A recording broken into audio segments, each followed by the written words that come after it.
إن الحمد لله نحمده ونستعينه ونستغفره ونعوذ بالله من شرور أنفسنا ومن سيئات أعمالنا من يهده الله فلا مضل له ومن يضلل فلا هادي له ونشهد أن لا إله إلا الله وحده لا شريك له ونشهد أن محمدا عبده ورسوله أما بعد فإن خير الحديث كتاب الله وخير الهدي هدي محمد صلى الله عليه وسلم وشر الأمور محدثاتها وكل محدثة بدعة وكل بدعة ضلالة وكل ضلالة في النار. أعوذ بالله من الشيطان الرجيم. بسم الله الرحمن الرحيم. قاف والقرآن المجيد بل عجبوا أن جاءهم منذر منهم فقال الكافرون هذا شيء عجيب أإذا متنا وكنا ترابا ذلك رجع بعيد قد علمنا ما تنقص الأرض منهم وعندنا كتاب حفيظ بل كذبوا بالحق لما جاءهم فهم في أمر مريج. وقال الله تبارك وتعالى في موضع آخر أعوذ بالله من الشيطان الرجيم. بسم الله الرحمن الرحيم. فريق في الجنة وفريق في السعير. وقال النبي صلى الله عليه وسلم من قرأ آية الكرسي بعد كل صلاة مكتوبة لم يمنعه من دخول الجنة إلا الموت. وقال النبي صلى الله عليه وسلم أيضا ألا أدلكم على كنز من كنوز الجنة قالوا بلى يا رسول الله قل لا حول ولا قوة إلا بالله.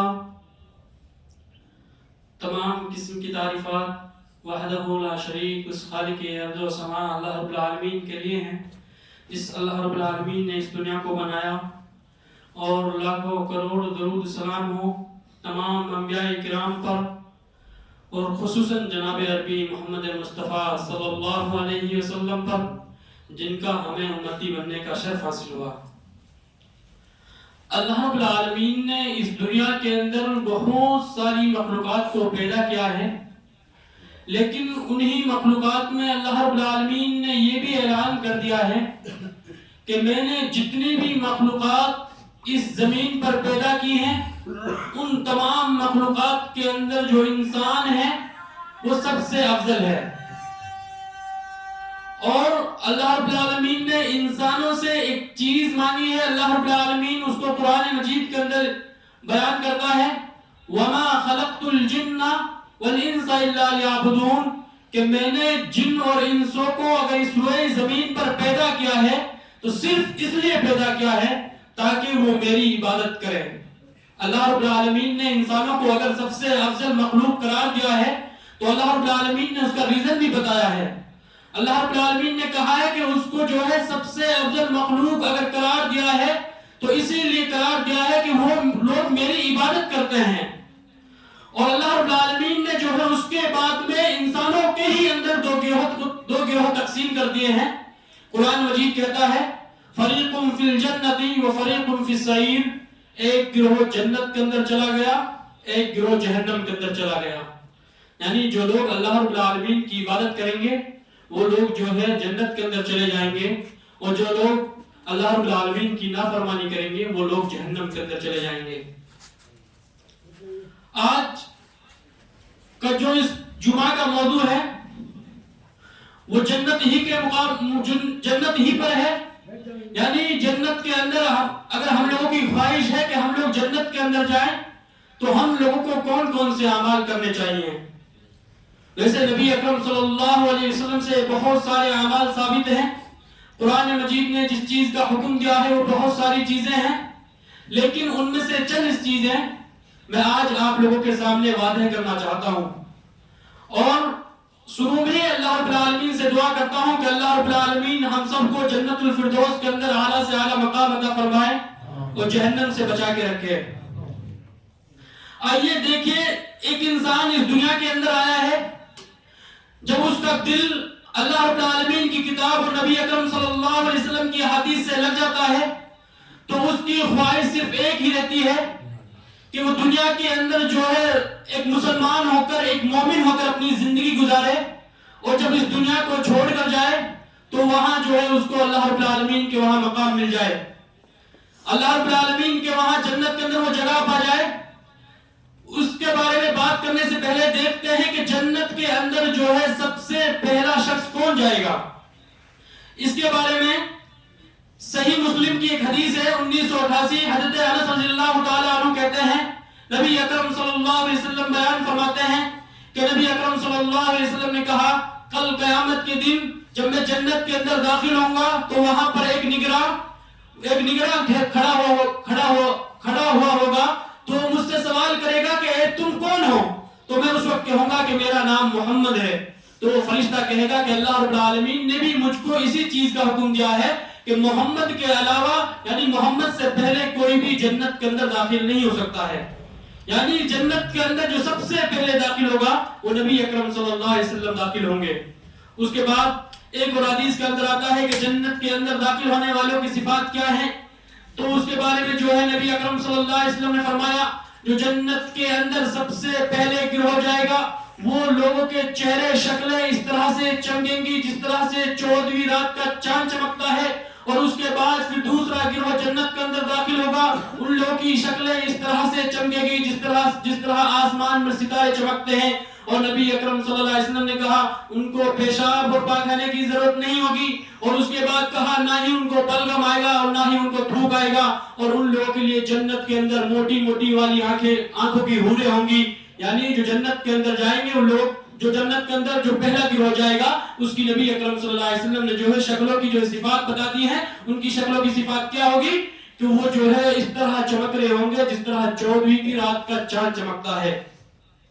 اب آئیے دیکھیے، سب سے پہلے یہ دیکھتے ہیں کہ جنت کے اندر جانے کے لیے ہم لوگوں کو کون کون سے اعمال کرنے چاہیے.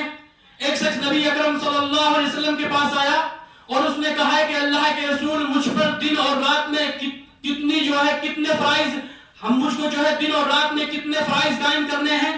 تو اللہ کے رسول نے کہا کہ تم کو جو ہے ایک دن کے اندر 5 وقت کی جو ہے فرض نمازیں پڑھنی ہیں. اس کے بعد اس نے کہا کہ اللہ کے رسول اس کے علاوہ، تو آپ صلی اللہ علیہ وسلم نے کہا کہ تم کو زکات دینی ہے.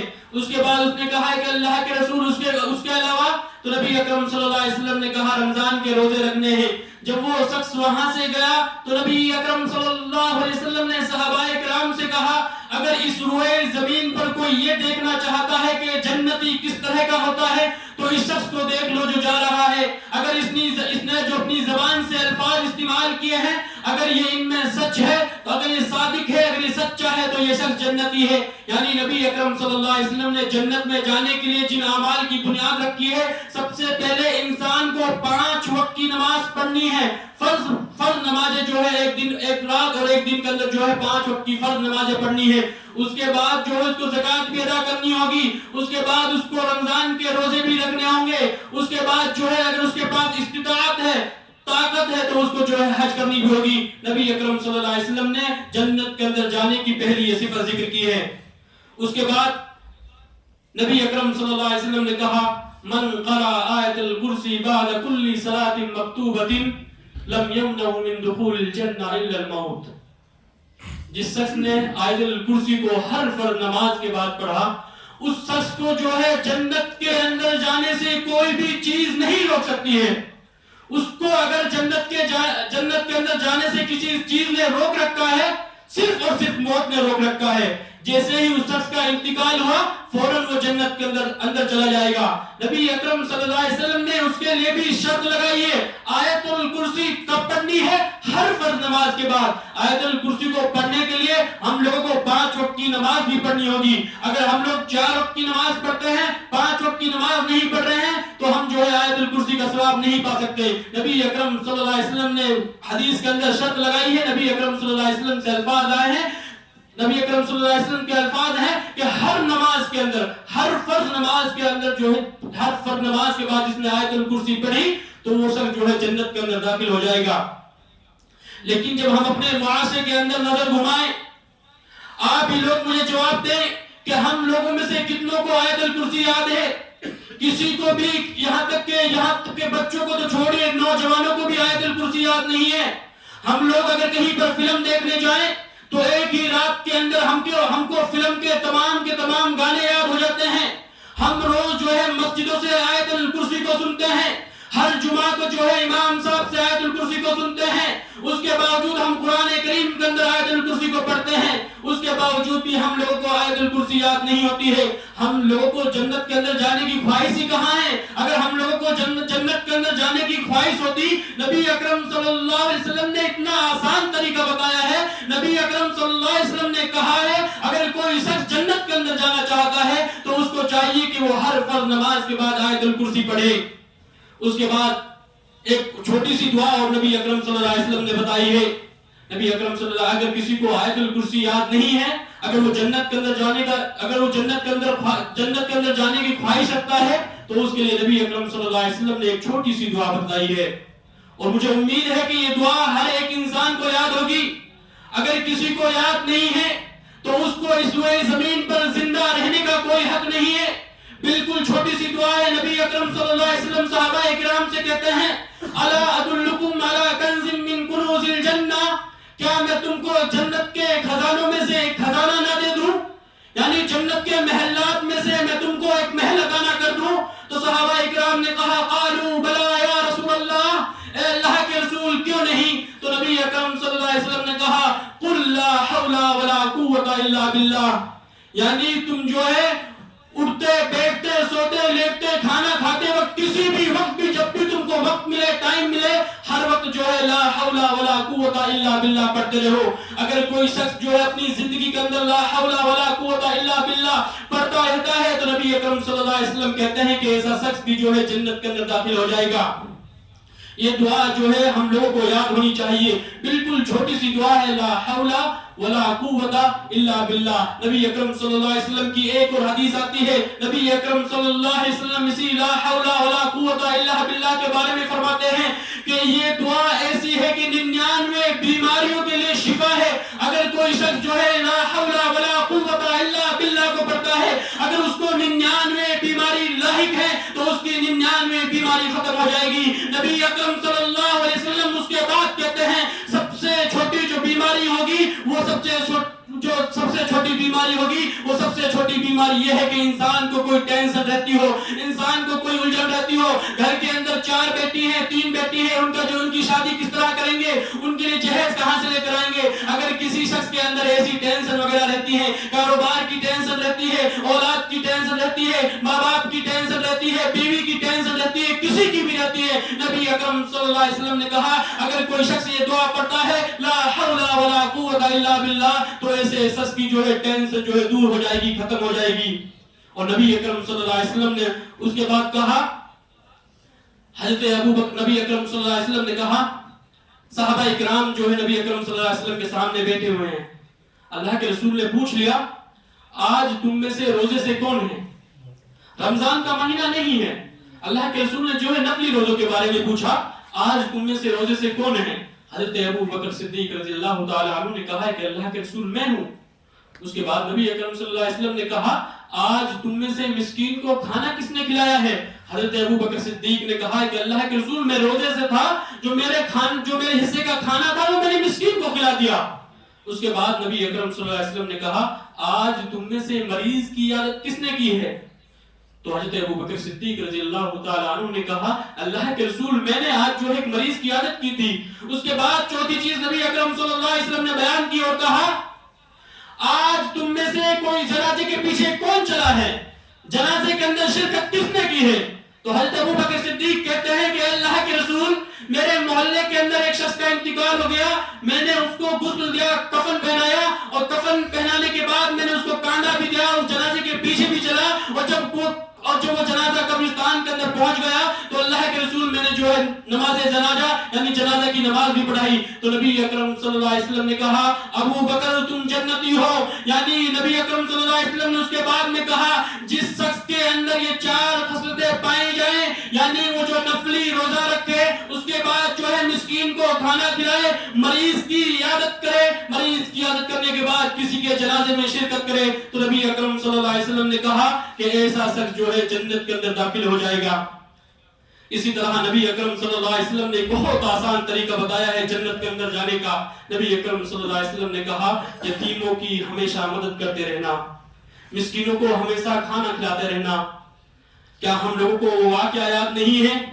ایک عورت آتی ہے, اس کے 2 چھوٹے چھوٹے بچے, نبی اکرم صلی اللہ علیہ وسلم کے گھر پر آتی ہے, دروازے کو کھٹکھٹاتی ہے, سامنے سے دیکھتی ہے کہ حضرت عائشہ رضی اللہ تعالی عنہا, وہ عورت سوال کرتی ہے کہ تمہارے گھر میں کچھ کھانے کے لیے ہو تو مجھے عطا کر دو.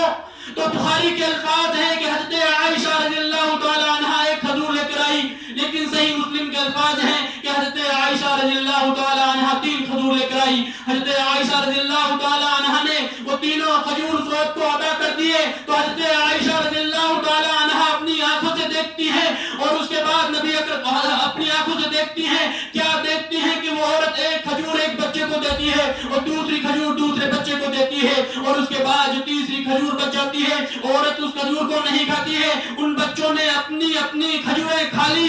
اس کے بعد جو ہے عورت نے اس کھجور کو کھانے کے لیے اپنے منہ کے پاس لے کر آئی تو بچے جو ہے اس پر جھپٹ پڑے, اس کھجور کو چھین لیا. ماں نے کیا کیا, اس کھجور کا بھی جو ہے 2 حصے کر دیے اور ان بچوں کو کھلا دی. یہ معاملہ جو ہے حضرت عائشہ رضی اللہ تعالی عنہا اپنی نگاہوں سے دیکھ رہی تھی, اپنی آنکھوں سے دیکھ رہی تھی. نبی اکرم صلی اللہ علیہ وسلم شام کے وقت آتے ہیں, نبی اکرم صلی اللہ علیہ وسلم جب شام کے وقت آتے ہیں, حضرت عائشہ کہتی ہے اے اللہ کے رسول, اے میرے پیارے شوہر, آج ایک عورت آئی تھی, اس کے ساتھ 2 بچے تھے, اور جب میں نے ان کو کھجور عطا کی تو اس عورت نے ایسا کیا. تو نبی اکرم صلی اللہ علیہ وسلم نے کہا اے عائشہ کیا تم نے اپنی آنکھوں سے دیکھا تھا؟ تو حضرت عائشہ کہتی ہیں اللہ کے رسول میں نے اپنی آنکھوں سے دیکھا تھا. تو نبی اکرم صلی اللہ علیہ وسلم نے کہا وجبت علیہ الجنہ, اس عورت پر جو ہے جنت واجب ہو گئی ہے.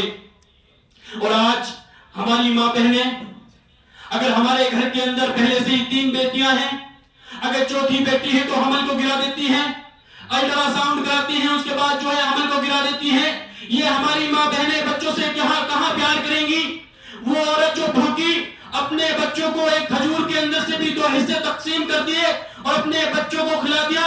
آج کی ہماری ماں بہنیں کہاں اولاد پر شفقت کریں گی, کہاں جو ہے اپنی اولاد سے پیار اور محبت کریں گی, کہاں جو اپنی اولاد سے پیار اور محبت کریں گی. اس کے بعد نبی اکرم صلی اللہ علیہ وسلم نے کہا کہ جو عورت جس کا شوہر کا انتقال ہو گیا ہو, انتقال ہونے کے بعد اس عورت نے اپنی اولاد کی جو ہے پرورش کی ہو, پرورش چاہے گھر کے کسی کے گھر کے اندر جا کر اس نے کام کیا ہو, اگر کسی کے گھر کے اندر اس کو کام نہیں ملا ہو, یہاں تک کہ اس نے بھیک مانگ کر اپنے بچوں کی پرورش کی ہے, نبی اکرم صلی اللہ علیہ وسلم نے کہا وجبت علیہ الجنہ, وجبت علیہ الجنہ, ایسی عورت پر جو ہے جنت واجب ہو جاتی ہے.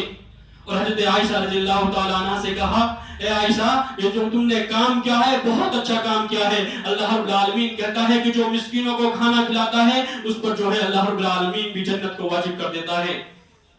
اسی طرح نبی اکرم صلی اللہ علیہ وسلم کا وہ واقعہ, ایک مرتبہ ملک بحرین سے کچھ مال آیا, ابو عبیدہ بن جراح لے کر آئے. عشاء کی نماز میں اعلان ہوا کہ ملک بحرین سے جو مال آیا ہے کل فجر کی نماز کے اندر وہ تقسیم کیا جائے گا. تو نبی اکرم صلی اللہ علیہ وسلم نے جس طرح سے اعلان کیا, فجر کا وقت ہو گیا اور اس وقت حضرت عائشہ رضی اللہ تعالی عنہا نبی اکرم صلی اللہ علیہ وسلم سے کہتی ہیں اے اللہ کے نبی, جو ملک بحرین سے مال آیا ہے کیا اس مال میں آپ کا بھی حصہ ہے, کیا اس مال میں سے آپ کو بھی ملے گا؟ تو اللہ کے رسول نے کہا ہاں عائشہ اس مال میں سے مجھ کو بھی ملے گا. تو اللہ اللہ کے تو حضرت عائشہ نے کہا اللہ کے رسول آپ بھی جائیے مال لے کر آئیے، ہمارے گھر کے اندر بہت دنوں سے چولہا نہیں جلا ہے، آج ہمارے گھر کے اندر بھی سالن بنے گا۔ نبی اکرم صلی اللہ علیہ وسلم فجر کی نماز پڑھنے کے لیے آتے ہیں، نبی اکرم صلی اللہ علیہ وسلم کیا دیکھتے ہیں کہ مسجد نبوی کھچا کھچ بھری ہوئی ہے، نبی اکرم صلی اللہ علیہ وسلم صحابہ اکرام کو دیکھ کر مسکراتے ہیں، مسکراہٹ تھوڑی ہی دیر کے لیے رہتی ہے، اس کے بعد نبی اکرم صلی اللہ علیہ وسلم کہتے ہیں اور مجھے تو معلوم نہیں تھا کہ آج تم لوگ جو ہے مال کی وجہ سے مسجد کے اندر آگے۔ صحابہ اکرام دل کے کتنے سچے تھے، صحابہ اکرام نے ایک آواز میں کہا ہاں اللہ کے رسول آج جو ہے ہم فجر کے وقت آئے ہیں تو مال کی وجہ سے آئے ہیں، اس سے پہلے جو ہے اپنے محلے کی مسجد میں وہ لوگ نماز ادا کرتے تھے، اپنے کنبے کی مسجدوں میں نماز ادا کرتے تھے۔ تو نبی اکرم صلی اللہ علیہ وسلم نے کہا میرے ساتھیوں تم بھی سن لو، مجھے اس بات کا ڈر نہیں ہے میرے انتقال ہونے کے بعد تم شرک کرو گے، مجھے اس بات کا بھی ڈر نہیں ہے کہ میرے انتقال ہونے کے بعد تم غیر اللہ سے مانگو گے، مجھے اس بات کا بھی ڈر نہیں ہے کہ تم اللہ رب العالمین کے علاوہ کسی دوسرے کے سامنے سجدہ ریز ہوگے، لیکن مجھے خوف ہے، تو مجھے خوف یہ ہے کہ کہیں یہ مال تم کو اللہ رب العالمین سے دور نہ کر دے، اگر اس مال نے تم کو اللہ رب العالمین سے دور کر دیا تو تم لوگ جو ہے جنت سے بھی دور ہو جاؤ گے۔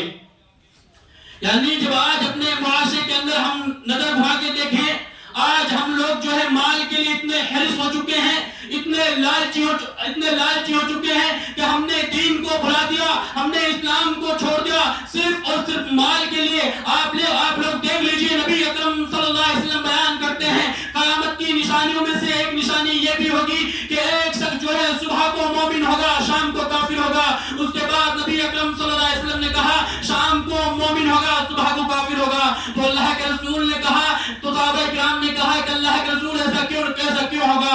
تو اس کے بعد نبی اکرم صلی اللہ علیہ وسلم نے صحابہ کرام کو اس چیز کو بیان کیا، اور اس کی آج جو ہے اس کی زندہ مثال ہم لوگوں کے سامنے ہے۔ آپ ہی لوگ دیکھ لیجئے الیکشن کے وقت آتے ہیں، کتنے ایسے مسلم لیڈر ہیں کہ وہ مندروں میں جا کر جو ہے مورتی کے سامنے مورتی کو جو ہے مالا پہناتے ہیں، اور جو ہے ہندوؤں کے گھروں میں جا کر اپنے ماتھے پہ ٹیکا لگواتے ہیں۔ ان لوگوں نے اپنے ایمان کو بیچ دیا ہے، صرف کس کی بدولت؟ مال کی بدولت۔ ان لوگوں کو جو ایمان کی کمی محسوس نہیں ہوتی ہے، ان لوگوں کو ایمان کی پرواہ نہیں ہے، ان لوگوں کو دین کی پرواہ نہیں ہے، ان لوگوں کو اسلام کی پرواہ نہیں ہے۔ اگر ان کو کسی چیز کی پرواہ ہے تو صرف اور صرف مال کی پرواہ ہے، اور آج اس کی جو ہے جیتی جاگتی مثال ہم لوگوں کے سامنے ہے۔ نبی اکرم صلی اللہ علیہ وسلم نے صحابہ اکرام سے کہا کہ مال سے دور رہنا، یہ مال جو ہے تم کو جنت سے دور کر دے گا اور جہنم کے جو ہے قریب لے کر چلا جائے گا۔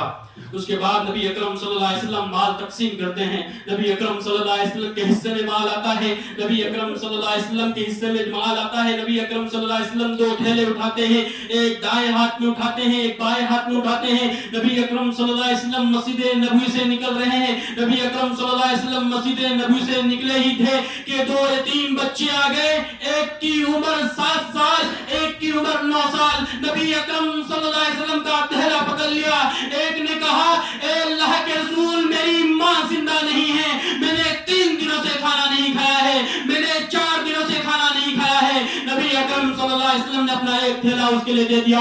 دوسرا شخص کہتا ہے اے اللہ کے رسول میرا باپ زندہ نہیں ہے، اللہ کے رسول میں نے بھی اتنے دنوں سے کھانا نہیں کھایا ہے، اللہ کے رسول اتنے دنوں سے بھوکا ہوں۔ نبی اکرم صلی اللہ علیہ وسلم وہ تھیلا اس بچے کو دیتے ہیں۔ نبی اکرم صلی اللہ علیہ وسلم گھر کے اندر داخل ہوتے ہیں، دروازہ کھٹکھٹاتے ہیں، سلام کرتے ہیں تو سامنے سے حضرت عائشہ رضی اللہ تعالیٰ عنہ آتی ہے۔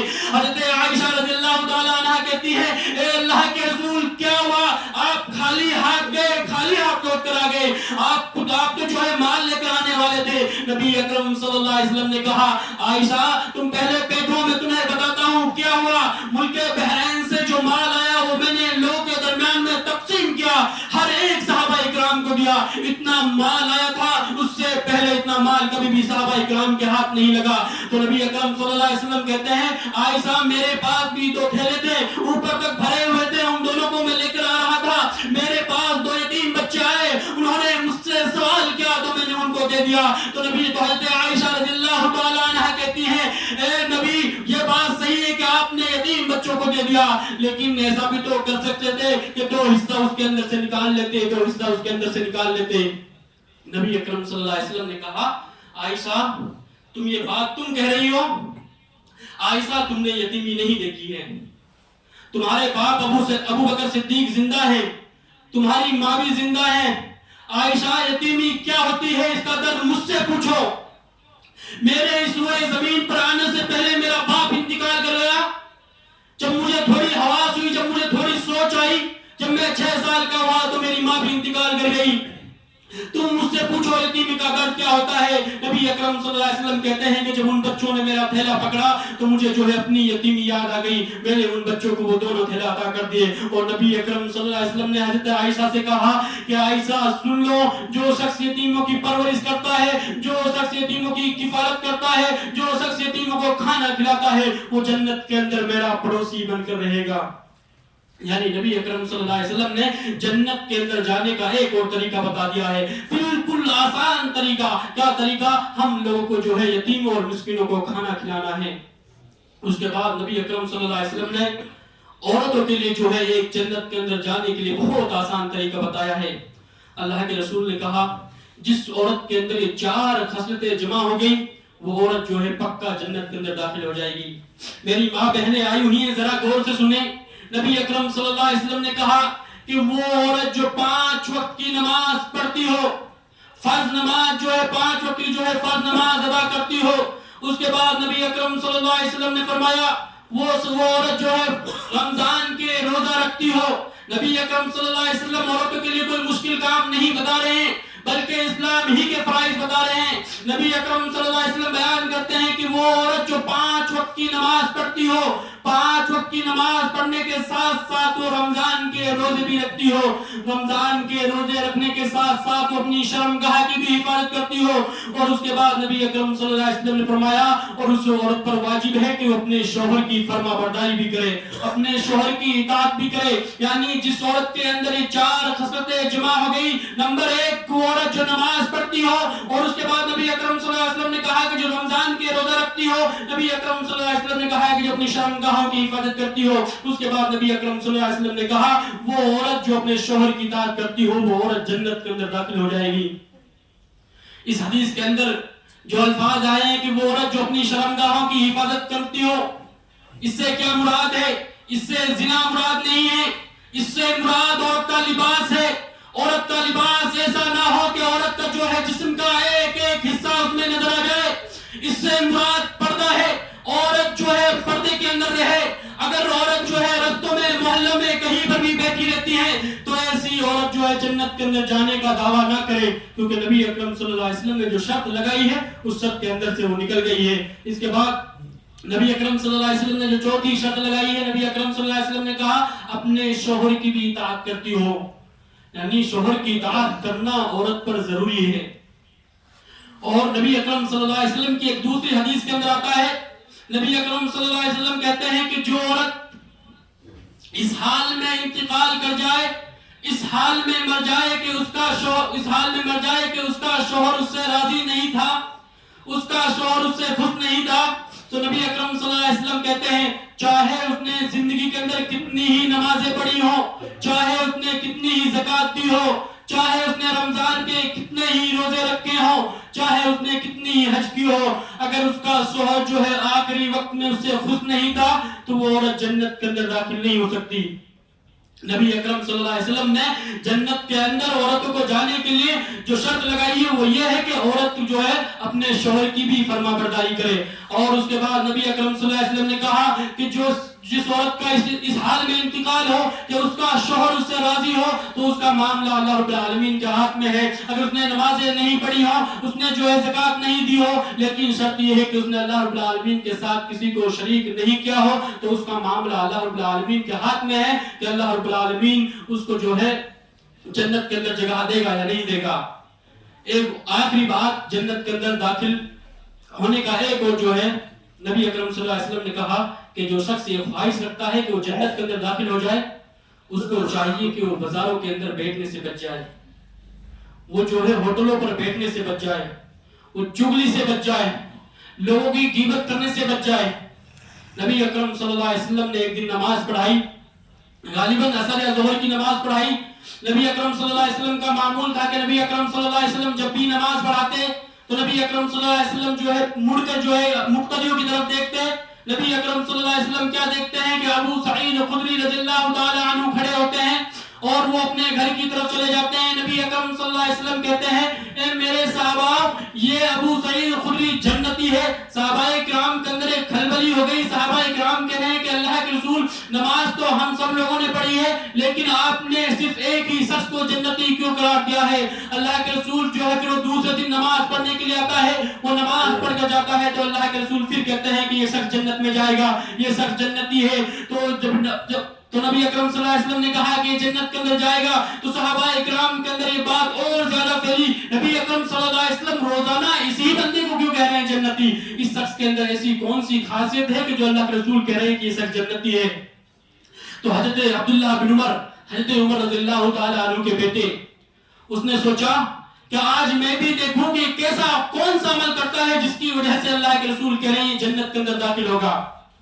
عبداللہ بن عمر کہتے ہیں کہ وہ ابو سعید خدری رضی اللہ تعالی عنہ کے پاس آئے اور ابو سعید خدری رضی اللہ تعالی عنہ سے کہا کہ ابو سعید میرے بھائی میں تمہارے گھر کے اندر 3 دن کے لیے رہنا چاہتا ہوں, کیا میں تمہارے گھر کے اندر رہ سکتا ہوں؟ ابو سعید خدری نے کہا کہ مجھے کوئی حرج نہیں ہے, تم میرے گھر کے اندر 3 دن رہ سکتے ہو. تو عبداللہ بن عمر جو ہے اس گھر کے اندر 3 دن رہتے ہیں. 3 دن رہنے کے بعد جو ہے حضرت عبداللہ بن عمر آتے ہیں اور نبی اکرم صلی اللہ علیہ وسلم کے پاس آتے ہیں اور نبی اکرم صلی اللہ علیہ وسلم سے کہتے ہیں کہ اللہ کے رسول جتنی ابو سعید خدری 5 وقت کی نمازیں پڑھتا ہے اتنی میں بھی 5 وقت کی نماز پڑھتا ہوں. ابو سعید خدری جو ہے سنتیں اپنے گھر میں ادا کرتا ہے, میں بھی جو ہے اپنے گھر کے اندر ادا کرتا ہوں. ابو سعید خدری جو ہے تہجد کی نماز پڑھتا ہے, اللہ کے رسول میں بھی تہجد کی نماز پڑھتا ہوں. مجھے تو ابو سعید خدری رضی اللہ تعالی عنہ کے اندر کوئی ایسا عمل نہیں پایا جس کی وجہ سے آپ نے اس کو جنتی قرار دیا ہو. تو اللہ کے رسول نے کہا کہ تم ایسا کرو, ابو سعید خدری ہی کے پاس جاؤ اور اس سے پوچھ کر آؤ کہ مجھ کو جو ہے اللہ کے رسول نے تجھ کو جو ہے اللہ کے رسول نے جنتی کیوں قرار دیا ہے. پھر دوبارہ حضرت عبداللہ بن عمر جو ہے ابو سعید خدری کے پاس آتے ہیں اور ابو سعید خدری کے پاس آنے کے بعد کہتے ہیں ابو سعید مجھے یہ بتاؤ کہ تم ایسا کون سا عمل کرتے ہو جس کی وجہ سے تم کو اللہ کے رسول نے جنتی قرار دیا ہے؟ تو اس نے کہا کہ میں کچھ ایسا عمل نہیں کرتا ہوں, میں 5 وقت کی نمازیں پڑھتا ہوں اور اس کے بعد جو ہے سنت میں اپنے گھر کے اندر پڑھتا ہوں اور تہجد کی نماز پڑھتا ہوں, اپنے ماں باپ کو خوش رکھتا ہوں اور اپنی اولاد کی جو ہے اچھی جو ہے تربیت بھی کرتا ہوں. لیکن میرے اندر ایک چیز ہے جو مجھے ایسا لگتا ہے کہ وہ آپ لوگوں کے درمیان میں نہیں ہوگی. تو حضرت عبداللہ بن عمر نے پوچھا کہ ابو سعید وہ کون سی چیز ہے, ذرا ہمیں بھی بتائیے. تو ابو سعید خدری نے کہا کہ میں بازار کے اندر کبھی بھی کسی سے بات نہیں کرتا, میں بلا وجہ بازار کے اندر کسی سے بات نہیں کرتا. اگر مجھے ضرورت پڑتی ہے تو میں بازار کے اندر کسی نہ کسی سے بات کر لیتا ہوں, اگر مجھے ضرورت نہیں پڑتی ہے تو میں بازار کے اندر بات نہیں کرتا اور نہ ہی میں کسی کی غیبت کرتا اور نہ ہی میں کسی کی چغلی کرتا. تو حضرت عبداللہ بن عمر نبی اکرم صلی اللہ علیہ وسلم کے پاس آتے ہیں اور نبی اکرم صلی اللہ علیہ وسلم سے کہتے ہیں کہ اللہ کے رسول جو ہے ابو سعید خدری رضی اللہ تعالی عنہ نے یہ عمل بتایا ہے. تو نبی اکرم صلی اللہ علیہ وسلم نے کہا ہاں یہی عمل ہے جس کی وجہ سے میں بار بار کہہ رہا تھا کہ ابو سعید خدری جو ہے جنت کے اندر داخل ہو گئے. یعنی چند جو ہے طریقے تھے جو جنت کے اندر جانے کے نبی اکرم صلی اللہ علیہ وسلم نے ہم لوگوں کو بتائے. بہت آسان طریقے ہیں. اللہ کے رسول نے کہا اور سب سے آسان طریقہ پھر میں آپ لوگوں کے سامنے جو ہے واضح کرنا چاہتا ہوں. نبی اکرم صلی اللہ علیہ وسلم نے صحابہ اکرام سے کہا تھا الا ادلکم علی کنز من کنوز الجنہ قالوا بلا یا رسول اللہ قل لا حول ولا قوت الا باللہ. اللہ کے رسول نے صحابہ اکرام سے کہا کیا میں تمہیں جو ہے جنت کے خزانات میں سے ایک خزانہ عطا نہ کر دوں؟ تو صحابہ اکرام نے کہا اللہ کے رسول کیوں نہیں. تو اللہ کے رسول نے کہا ایک انسان جب اس روئے زمین پر زندہ رہے, جب تک زندہ رہے تو اس کو چاہیے کہ لا حول ولا قوت الا باللہ پڑھتا رہے. اگر وہ شخص لا حول ولا قوت الا باللہ پڑھتا رہتا ہے تو نبی اکرم صلی اللہ علیہ وسلم کہتے ہیں کہ اللہ رب العالمین جو ہے اس کو جنت کے محلات میں سے ایک محل عطا کر دے گا. اخیر میں اللہ رب العالمین سے دعا ہے کہ اللہ رب العالمین ہم سب کو جنت الفردوس کے اندر اعلیٰ سے اعلیٰ مقام عطا فرمائے اور اللہ رب العالمین ہم کو جہنم سے بچا کے رکھے. آمین. وآخر الدعوى ان الحمدللہ رب العالمین.